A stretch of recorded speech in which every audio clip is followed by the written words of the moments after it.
चारि दिन धरी बांगिरीपोषी घाटी रास्तार जाम लगी रहा पर आज प्रशासनिक स्तर में तत्परता प्रकाश पाई। मयूरभंज जिलार लाइफलाइन कहु बांगिरीपोषी घाटी रास्ता किछि दिन हेलानी अत्यंत खराब होगा जो विभिन्न समय छोट बड़ दुर्घटना लगी रही।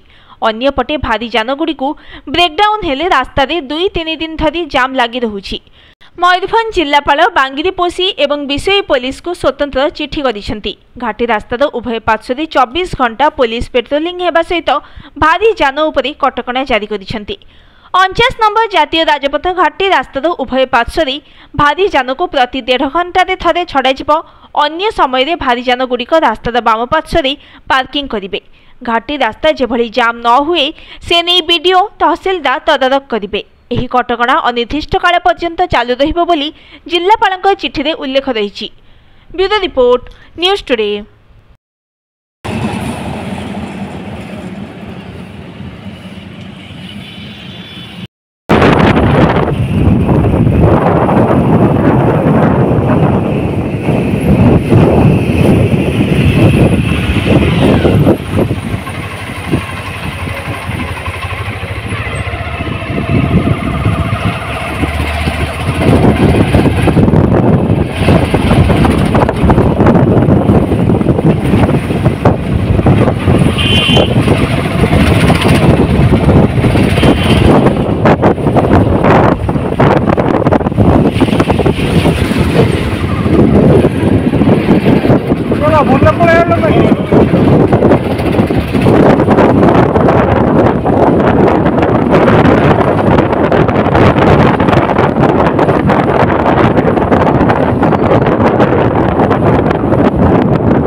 बाइक गुड़ा छाड़ी देवे।